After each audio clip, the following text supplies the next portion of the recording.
Guys, welcome back to my YouTube channel yes chemistry और way of success. और अब हम शुरू करने वाले हैं क्लास 11th के बायोलॉजी का फर्स्ट चैप्टर। जी हाँ, अब हम आपके पूरे के पूरे विथ नोट्स के साथ आपको पढ़ाएंगे। शुरू से अंत तक आपको पढ़ाएंगे हम। हमारा जो आज का टॉपिक है वो क्लास 11th बायोलॉजी का चैप्टर फर्स्ट इन हिंदी में जीव जगत द लिविंग वर्ड्स। ठीक ना, हमारा क्या अध्याय फर्स्ट। सर्वप्रथम हम लोग जानेंगे कि जीव क्या होते हैं, यानी जीव क्या है। अगर हम लोग के मन में विचार आता है, मान लो अगर देखिए इसमें पहला ही दे दिया इसमें जीव जगत, तो जीव जगत में क्या होता है, जीवों के बारे में अध्ययन करेंगे। जीव जगत में हम क्या करेंगे, जीवों के बारे में ही अध्ययन करेंगे। तो इसमें सबसे पहला जो पॉइंट निकल के आता है, इसमें आता है जीव क्या है, व्हाट इज लिविंग। लिविंग क्या होते हैं, जीव हमारे क्या होते हैं।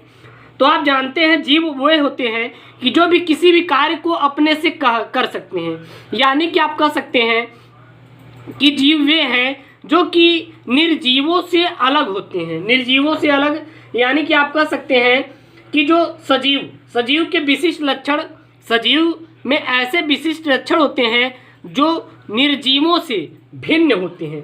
क्या होते हैं, निर्जीवों से भिन्न होते हैं, उसे हम जीव कहते हैं। क्या कहते हैं, जीव कहते हैं। तो इसको अगर जीव की परिभाषा हो जाए, जीव अगर आपको जीव क्या है इसको परिभाषित करना हो तो आप ऐसे कह सकते हैं, सजीवों में कुछ ऐसे विशिष्ट गुण पाए जाते हैं जो कि निर्जीवों से क्या होते हैं, अलग होते हैं, उसे हम जीव कहते हैं। तो लिख सकते हैं सजीवों में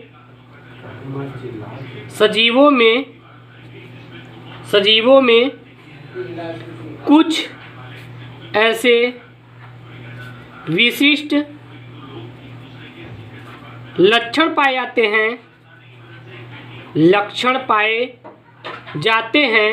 हैं जो उन्हें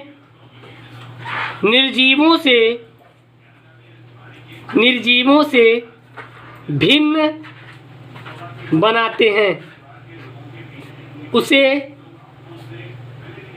जीव या सजीव कहते हैं। तो सजीव क्या है बता दीजिएगा। सजीवों में कुछ ऐसे विशिष्ट लक्षण पाए जाते हैं जो उन्हें निर्जीवों से भिन्न बनाते हैं, उसे सजीव या फिर जीव कहते हैं। अगर मेरे प्यारे बच्चों कुछ हम लोग स्टार पॉइंट में अगर पॉइंट कवर करें तो स्टार पॉइंट में ये होते हैं कि जो सजीव होते हैं, क्या होते हैं, सजीव यह किसी भी कार्य करने में सक्षम होते हैं। कार्य करने में क्या होते हैं, कार्य करने में सक्षम होते हैं। ये स्वयं ही क्या होते हैं, ये सक्षम होते हैं कि ये किसी कार्य को स्वयं ही कर सकते हैं अच्छे तरीके से। ठीक है ना, तो ये हमारे सजीव होते हैं। अब बात आती है कि इसमें कौन कौन से लक्षण पाए जाते हैं। लिख सकते हैं सजीवों के लक्षण, यानी कि कैरेक्टरिस्टिक्स ऑफ लिविंग बीइंग्स। ठीक ना, इसमें क्या क्या कैरेक्टर होते हैं, क्या क्या इसमें लक्षण होते हैं। तो अगली हेडिंग हमारी जो आएगी वो आएगी सजीवों के लक्षण। क्या है जी, सजीवों के लक्षण। इसमें कौन कौन से लक्षण पाए जाते हैं। ठीक है, इसकी इंग्लिश भी आप लोग नोट कर लीजिएगा, जो भी आप हो। ऑफ लिविंग बीइंग, सजीवों के लक्षण। सजीवों में क्या क्या लक्षण होते हैं, तो सजीवों के वैसे देखें तो इसमें बहुत सारे लक्षण होते हैं। सजीवों के लक्षण में अगर हम जाने तो इसमें पहली तो क्या होती है, पहले वृद्धि होती है। क्या होती है, पहले आपकी वृद्धि होती है। इसमें वृद्धि नहीं, सजीवों में देखो पहले छोटे होते, फिर बड़े होते, फिर धीरे धीरे बड़े होते हुए चले जाते। इसमें यानी क्या होती है, वृद्धि, ग्रोथ होती है। दूसरी क्या होती है, प्रजनन। प्रजनन होता है। प्रजनन को क्या बोलते हैं, रिप्रोडक्शन मतलब कि रिप्रोडक्शन ये लैंगिक जनन क्रिया करने में सक्षम होते हैं, अर्थात ये हमारे कोई नई संतति का निर्माण कर सकते हैं। तो पहली वृद्धि, दूसरी प्रजनन की क्रिया होती है, और इसमें क्या होती है, इसमें होती है उत्तेजनशीलता या फिर उद्दीपन के प्रति अंक्रिया की क्षमता। ठीक है, इसमें लिख सकते हैं, तीसरा में हम क्या लिख सकते हैं, इसमें लिख सकते हैं उत्तेजनशीलता या उद्दीपन उद्दीपन के प्रति अनुक्रिया की क्षमता। ठीक है, इसी हमारे सजीवों के लक्षण है। ये कुछ पॉइंट हैं कि जो लोग हम लोग क्या करते हैं, भौगोलिक क्षेत्र में देखते रहते हैं, हमेशा समाज में देखते रहते हैं या फिर किसी अन्य नेचुरल स्थानों पे हम लोग देखते रहते हैं सजीवों में लक्षण, लेकिन ये इंपॉर्टेंट नहीं है।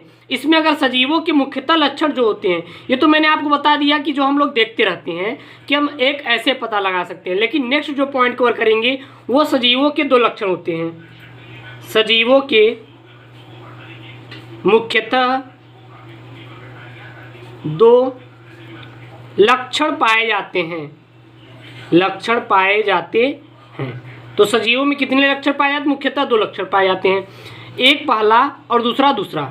एक तो पहला हो गया और दूसरा। पहला ये है कि सजीव जो होते हैं ये सुसंगठित होते हैं। क्या होते हैं? सजीव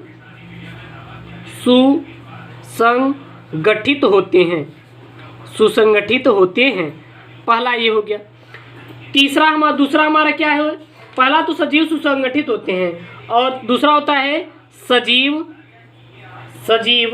एक खुला तंत्र होता है। सजीव एक खुला तंत्र या फिर खुले तंत्र होते हैं या फिर होता है। ठीक ना, ये 2 होते हैं। तो सर्वप्रथम मेरे प्यारे बच्चों हम लोग जानने का प्रयास करेंगे कि सजीव सुसंगठित होते हैं, यानी कि लिविंग बीइंग आर ऑर्गेनाइज्ड मतलब क्या होता है? किसी चीज को सुसंगठित। तो पहला हम लोग क्या लिखेंगे? पहला लिखेंगे हम लोग सजीव सुसंगठित होते हैं। ठीक है ना, ये हमारा पहला है। पहला आपको हेडिंग ही बना लीजिए तो आपको ज़्यादा बेटर रहेगा। अगर इंग्लिश में बोले तो आप लोग नोट कर लीजिएगा, लिविंग बीइंग आर ऑर्गेनिज्म। ठीक ना, तो देखिए हम क्या करते हैं कि जो सजीव होते हैं, सजीव होते हैं, ये जटिल शारीरिक संगठन का प्रारंभ परमाणुओं से होता है। जो तत्व के क्या होते हैं? मौलिक इकाई माने जाते हैं। एक्चुअली में क्या होते हैं? जो हमारे कोई भी सजीव होता है वो ऊतकों से अंग का तथा अनेक अंगों से तंत्र का निर्माण करते हैं। ठीक ना, हमेशा आप कह सकते हैं कि जो कोई भी जीव वो कोशिकाएं से बनी होती है। किससे बनी होती है? कोशिकाएं से बनी होती है, अथवा कोशिकाओं का समूह क्या बनाता है? ऊतक बनाता है। तो लिख सकते हैं कोई भी सजीव का निर्माण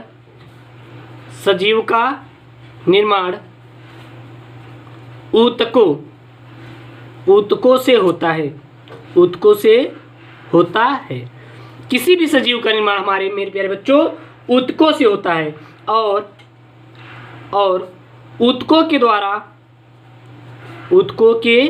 द्वारा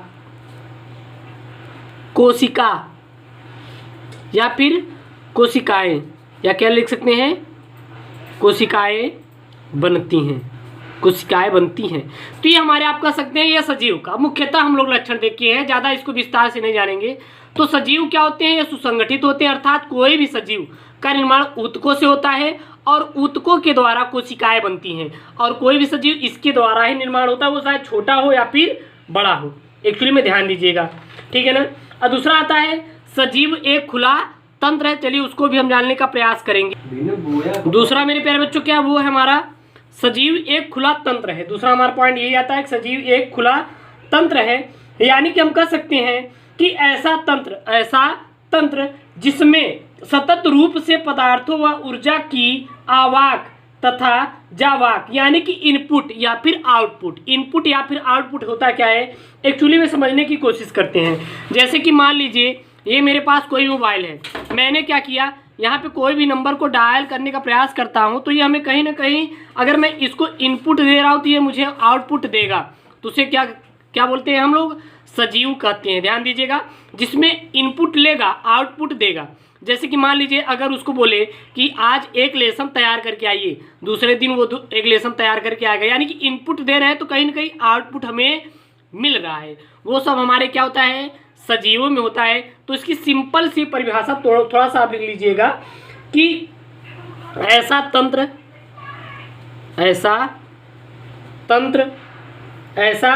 तंत्र जिसमें सतत रूप से पदार्थों व ऊर्जा का जिसमें सतत रूप से पदार्थों व ऊर्जा का इनपुट, क्या मेरे प्यारे बच्चों,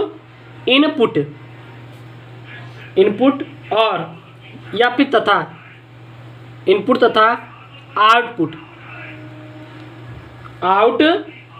यानी कि आवाक एंड जावाक होती रहे उसे खुला तंत्र कहते हैं। तो आप लोग को समझाया गया होगा मेरे प्यारे बच्चों। खुला तंत्र क्या होता है? ऐसा तंत्र जिसमें सतत रूप से पदार्थों व ऊर्जा का इनपुट एंड आउटपुट होती रहे उसे खुला तंत्र कहा जाता है। तो यही मेरे प्यारे बच्चों अच्छा सा आप लोग की डिफिनीशन रहा। एंड हम यहाँ पे कोई भी कर सकते हैं। देखिए, मान लीजिए कोई हमारा जीव है, यहाँ पे कोई भी हमारा जीव है, ये जीव है, यहाँ से हम लोग क्या दे रहे हैं? इनपुट, तो आउटपुट मिलेगा। जैसे कि मान लीजिए मैंने ऊर्जा दिया, ऊर्जा के रूप में क्या देंगे हम लोग? पदार्थ देंगे। क्या देंगे? पदार्थ देंगे। ये हमारा क्या है? ये है इनपुट। और आउटपुट में हमारा क्या निकलेगा? अगर वो पदार्थों की रासायनिक ऊर्जा होगी या फिर हमारा CO2 प्लस H2 पदार्थ हमारा निकलेगा। तो ये हमारा एक आप कह सकते हैं कि किसी चीज़ को अगर हम लोग इनपुट दे रहे हैं तो उनसे आउटपुट भी हमारा कोई न कोई मिल रहा है। तो मेरे प्यारे बच्चों अब हमारा सीरीज शुरू होता है। आज से सभी वीडियो आपको प्लेलिस्ट में मिलेंगे। तो एक अच्छा 11 के जीव विज्ञान का, जीव जगत का पहला चैप्टर का पहला हमारा पार्ट 1 है। सभी आपको पार्ट अब आपको तैयारी कराई जा रही है आपकी एसकेएम स्टडी पे। सो चैनल को सब्सक्राइब, शेयर, लाइक ठोक के करें और सब्सक्राइब भी जरूर करें। ओके दोस्तों, थैंक यू, जय हिंद।